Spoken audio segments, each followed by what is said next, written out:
갈라디아서 3장 13절 말씀과 민수기 21장 7절에서 8절 말씀을 본문으로 십자가만 바라보라는 그런 제목으로 말씀을 전하고자 합니다. 사람은 누구나 인생이라는 고난의 바다를 건너가게 되죠. 즐겁고 행복한 날들이 많이 있지만 그러나 그 어느 누구도 인생을 살아가면서 고난이라는 이상한 경험을 하지 않는 사람이 없습니다. 다 고난을 겪게 되는 것입니다. 성도님들에게도 고난이 닥쳐오죠. 하나님께서 사랑했던 야곱이 수많은 고난을 겪었습니다. 요셉도 마찬가지입니다. 하나님께서 꿈을 보여주셨지만 고난 가운데 얼마나 수모를 당하고 그 절망 가운데 살았습니까? 그가 노예로 팔려가서 지하 감옥에까지 갇히는 그런 일들이 있었습니다. 하나님께서 사랑하셨던 다윗 왕도 죽음을 피해서 도망다니다가 자기 목숨을 구걸하는 그런 신세까지가 됐습니다. 아들 압살롬이 배반하여서 아버지를 죽이려고 할 때 도망다니는 처참한 신세가 되기도 했습니다. 기도의 사람 다니엘도 사자굴에 던져지는 그런 위기천만한 상황을 맞기도 했습니다. 그럴 때마다 하나님께서 다 그들을 인도하여 주시고 그들이 오직 하나님만 바라보며 하나님만 믿으며 나갔던 것을 우리가 바라보게 되는 것입니다. 사도 바울도 수많은 고난의 바다를 건너야 했습니다. 구원받은 그리스도인들은 평생 십자가를 바라봐야 됩니다. 십자가에는 예수님의 구원의 은혜가 있습니다. 십자가에는 하나님의 사랑이 있습니다. 십자가에는 예수님의 순종과 겸손과 희생이 있고 예수님의 고난과 영광이 함께 십자가에 있습니다. 십자가를 바라보는 사람은 저주가 풀어지고 병마가 떠나가고 영생의 생명을 얻게 되는 것입니다. 십자가는 믿는 사람들에게서는 큰 능력이 되는 것입니다. 십자가라는 시가 있습니다. 그걸 읽겠습니다. 십자가라는 시 올려주세요. 쫓아오던 햇빛인데 지금 교회당 꼭대기 십자가에 걸렸습니다. 첨탑이 저렇게도 높은데 어떻게 올라갈 수 있을까요? 종소리도 들려오지 않는데 휘바람이나 불며 서성거리다가 괴로웠던 사나이 행복한 예수 그리스도에게처럼 십자가가 허락된다면 모가지를 들이고 꽃처럼 피어나는 피를 어두워가는 하늘 밑에 조용히 흘리겠습니다. 여러분 누가 쓴 시인지 아시죠? 우리 민족시인 윤동주가 1943년에 지은 시입니다. 윤동주는 1917년 11월 30일 간도 명동촌에서 모태 신앙인으로 태어났습니다. 유년 시절 명동촌에서 보냈고 명동학교를 나와서 평양숭실학교를 다니던 중에 평양숭실학교가 신사참배를 반대했다는 이유로 폐교가 됐습니다. 다시 명동촌으로 돌아가서 그곳에서 학교를 마치고 서울연희전문대학교에 입학했습니다. 2년을 마치고 일본에 유학 가서 도시자 대학에 다니게 되었습니다. 그곳에서 항일운동, 학생 항일운동을 벌이다가 1943년 일경에 붙잡혀서 후쿠오카 형무소에서 투옥되어 온갖 고문을 당하다가 27세의 나이로 사망했습니다. 그가 평소에 남긴 시 100편을 모아서 바람과 하늘과 바람과 별과 시라는 시집이 나왔는데 그 가운데 오늘 읽은 저 십자가라는 시가 거기에 수록되어 있습니다.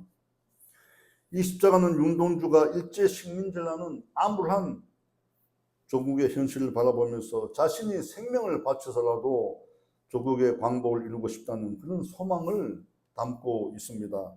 그러나 그는 현실적으로 자기 자신의 실존의 한계를 느끼고 이 어두운 현실에서 조국을 해방시켜 줄 수 있는 것은 어디 있는가?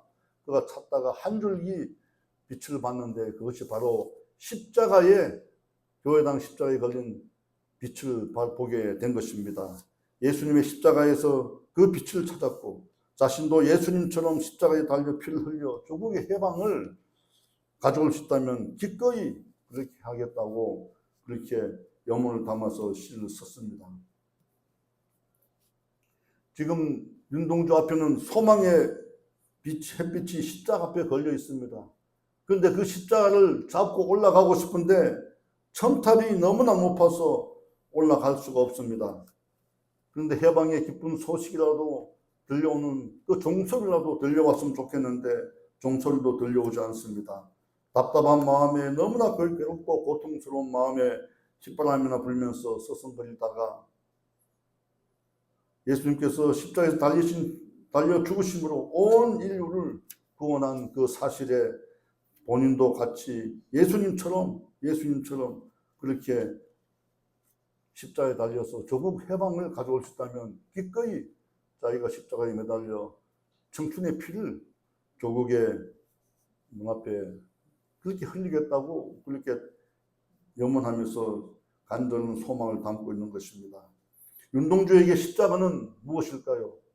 생명입니다. 해방이었습니다. 여러분에게 십자가는 무엇을 의미합니까? 십자가가 자유인가요? 죄사함인가요? 은혜인가요? 아니면 능력인가요? 사랑인가요? 사랑하는 성도 여러분, 우리는 모두 존재의 한계를 안고 살아가는 사람들입니다. 믿음의 성도들도 마찬가지입니다. 만 가지 이유가 아니라 5만 가지 이유로 우리가 고난을 당하고 염려 근심을 하게 됩니다. 그렇기 때문에 우리는 십자가를 바라보아야 합니다. 우리 세상에는 소망이 없지만 십자가를 바라볼 때 예수 그리스도의 피 흘림의 그 십자가, 그것이 우리에게 소망을 가져다 준다는 것입니다. 십자가에는 인류 구원의 역사가 있습니다. 하나님께서 구원의 역사를 베풀어 주셨습니다. 십자가에는 우리를 사랑하시는 하나님의 사랑이 있고 우리를 위해서 목숨 바친 예수 그리스도의 은혜가 그 십자가 안에 있는 것입니다. 그러므로 십자가를 바라보는 사람은 십자가의 능력을 받게 되는 것입니다. 예수님 오신 지 33년이 지난 후에 로마의 유대 총독 빌라도가 재임을 하여 총독으로 있을 때에 예루살렘 골고다 산언덕에 십자가 3개가 세워졌습니다. 가운데는 인류를 구원하기 위해 오신 하나님의 아들 예수님께서 아무런 죄 없이 십자가에 달려섭니다. 그리고 그 좌우에는 죄인들이 매달린 십자가가 서 있습니다. 예수님의 십자가 밑에는 육신의 어머니 마리아와 또 야곱의 어머니 마리아와 살로메 그리고 예수님 따르던 많은 무리들과 구경꾼들이 그곳에 있습니다. 그것은 고난과 수치의 현장이요, 슬픔의 현장이요, 구경꾼들의 현장입니다. 그러나 반면에 믿는 자들에게는 피 흘림의 놀라운 구원의 역사가 있는 현장이 되었습니다. 그 골고다 산언덕에 예수님께서 직접 십자가에서 죽으심으로 인류의 모든 죄와 사망과 저주와 권세가 사라졌습니다. 그리고 하나님과 인간 사이를 가로막던 벽도 허물어졌습니다. 모든 것이 십자가 앞에서 회복되었습니다. 그 누구도 풀 수 없었던 죄의 문제가 해결이 된 것입니다. 그러므로 예수님의 십자가는 그리스도인들에게는 바라보아야 할 대상입니다. 세상을 바라보지 마시고 십자가를 바라보기 바랍니다. 십자가에는 우리의 소망과 희망과 우리의 빛이 있습니다. 세상에 온갖 화려하고 달콤하고 그런 유흥들이 우리를 유혹한데도 우리는 세상을 바라보지 말아야 합니다. 세상의 유의를 바라보지 말고 죄의 사슬을 풀어준 십자가를 우리가 바라보아야 할 것입니다. 십자가를 조롱했던 군인들과 구경꾼들이 지금도 예수를 믿지 않는 이방인들은 십자가를 어리석은 것이라고 생각할 것입니다. 그러나 믿는 우리에게는 십자가는 능력이 되고 있는 것입니다. 독립운동가이자 민족의 영웅인 안중근, 도산 안창호, 이승만, 서재필, 이승훈 등등 선각자들은 공통점을 갖고 있어요. 어떤 공통점을 갖고 있느냐 하면 그들은 모두 예수를 믿는 독실한 기독교인이라는 것입니다. 그들은 독립운동의 그 고난과 역경 가운데서도 십자가를 바라보고 그 고난을 이기고 조국의 해방을 염원하면서 그렇게 독립운동가의 길을 걸어갔던 것입니다. 그들은 십자가에 나타난 하나님의 능력을 믿고 예수 그리스도가 매달린 십자가를 품에 안고 살아갔습니다. 성도 여러분, 평생을 예수님의 십자가를 우리 품에 안고 십자가만 바라보고 걸어가는 여러분 다 되시기를 예수님 이름으로 축원합니다. 고린도전서 1장 18절은 이렇게 말합니다. 십자가의 도가 멸망하는 자들에게는 미련한 것이요 구원받은 우리에게는 하나님의 능력이 됨이라. 아멘. 십자가를 설명하고 십자가를 전도하는 우리에게는, 듣는 사람들에게는, 이방인들은 그것을 미련한 것이라고 얘기할 것입니다. 그러나 구원을 받은 우리에게는 그것이 십자가가 우리의 하나님의 능력이 됨이라고 그렇게 우리가 고백하며 나가야 될 것입니다. 종교개혁가 마르틴 루터는 1518년에 독일 아우구스티누스 수도원 총회에서 카톨릭의 영광의 신학을 비판하고 십자가 신학을 설파했습니다. 그는 예수님의 고난의 십자가를 바라봄으로써 하나님을 깨닫는 사람들, 그런 사람들이야말로 참 믿음의 사람이라고 그렇게 표현했습니다. 가톨릭 교회가 십자가의 고난을 외면하고 영광만을 내세우자 그는 영광의 신학을 비판하고 십자가 신학을 주창을 한 것입니다. 출애굽한 이스라엘 백성들이 가나안으로 진군하던 중에 에돔을 만나게 된 것입니다. 에돔 땅을 지나가면 지름길로 갈 수 있는데 에돔 땅으로 지나가게 해달라 했더니 에돔이 그것을 거절합니다. 그래서 에돔 땅을 우회해서 가야 되는 그 먼 길을 돌아가야 되니까 백성들이 하나님과 모세를 원망하게 됩니다.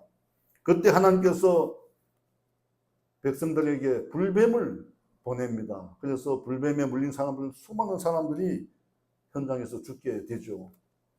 백성들이 나중에 자기네가 하나님과 모세를 원망했다는 그 사실을 깨닫고 죄를 지었음을 깨달았습니다. 그리고 모세에게 달려가서 모세여 하나님께 기도하여 이 불뱀을 우리에게서 떠나가게 해달라고 그렇게 기도를 부탁했습니다.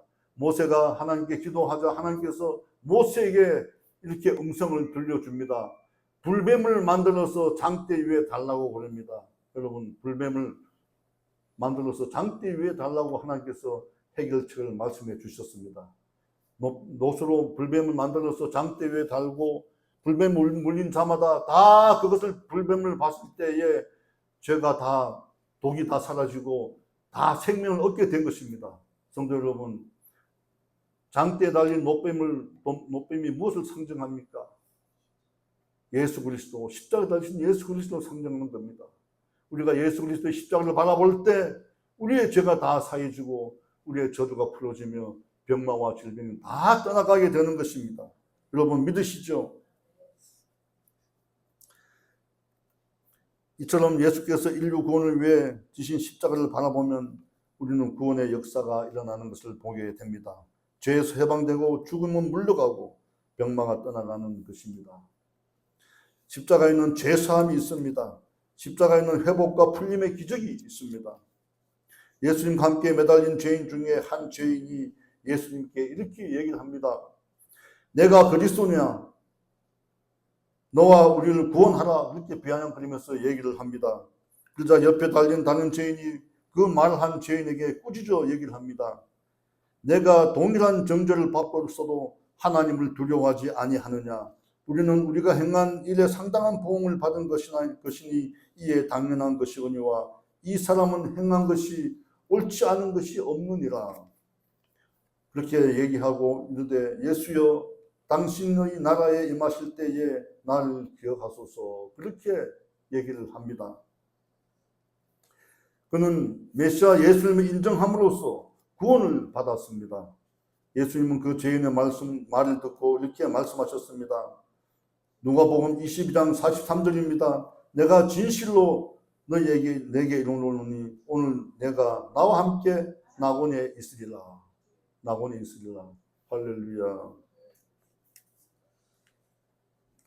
이처럼 예수님의 믿음은 죄사함을 받습니다. 문제가 풀어집니다. 예수님이 달리신 십자가를 바라보면 저주가 물러가고 병이 치유되는 역사가 일어납니다. 구원의 은혜가 임하게 되는 것입니다. 예수님의 십자가는 순종이 가져다 준 하나님의 능력입니다. 희생이 가져다 준 부활이 참 생명이며 하나님의 사랑이 가져다 주신 참 구원입니다. 예수 그리스도는 하나님의 능력이요 하나님의 지혜가 되는 것입니다. 그러므로 우리는 늘 십자가만 바라보고 죄사함과 회복과 풀림의 은혜에 감격해야 될 것입니다.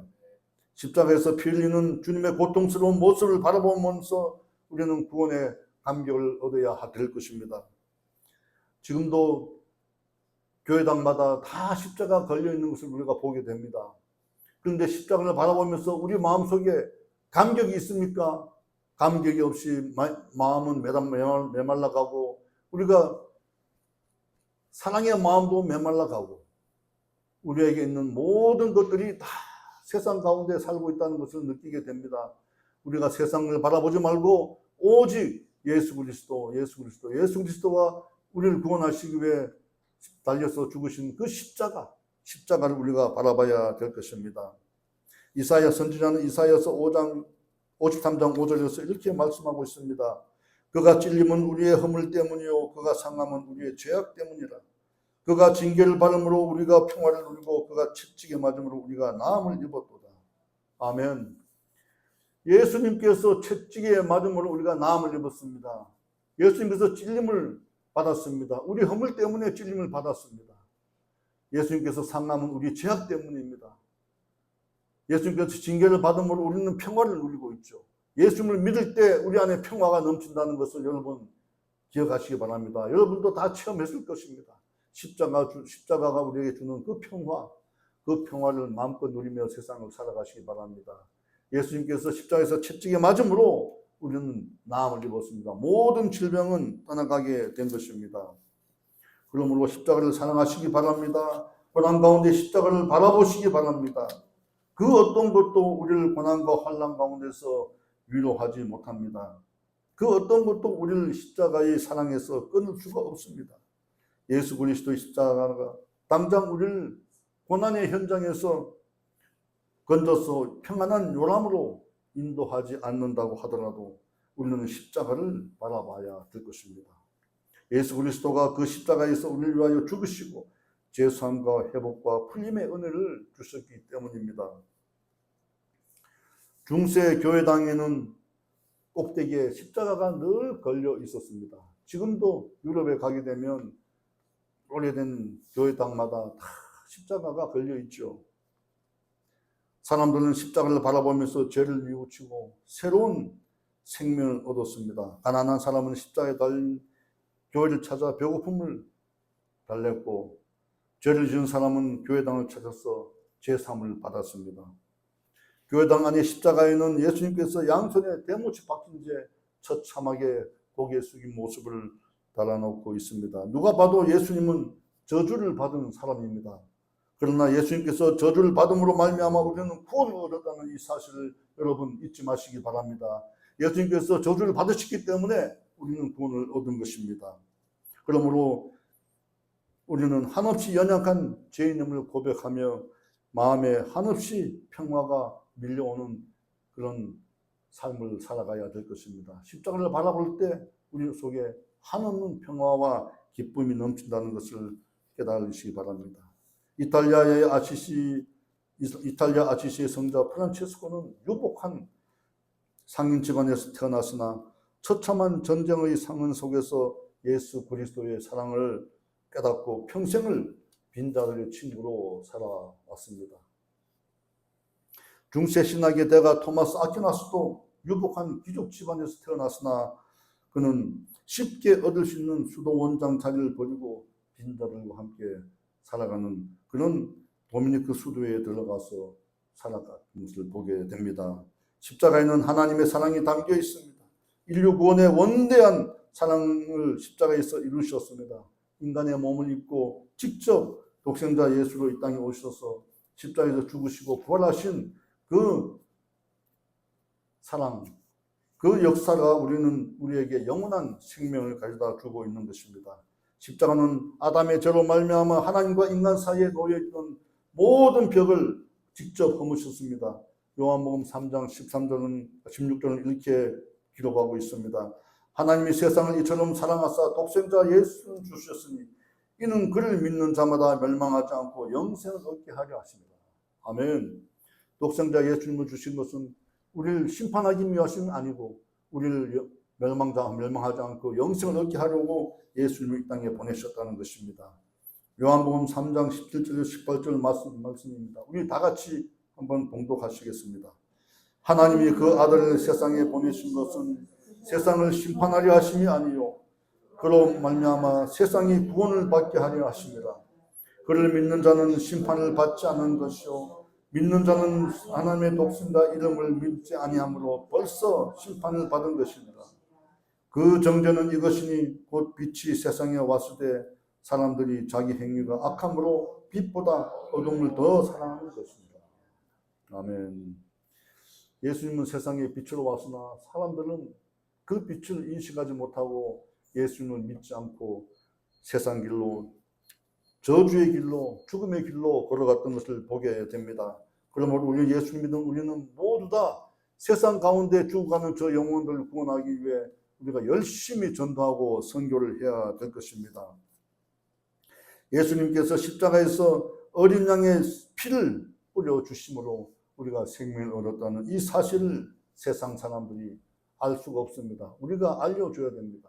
우리의 생활을 통해서, 우리 말을 통해서, 우리의 언어를 통해서, 우리가 사랑을 베푸는 것을 통해서 그 사실을 알려줘야 될 것입니다.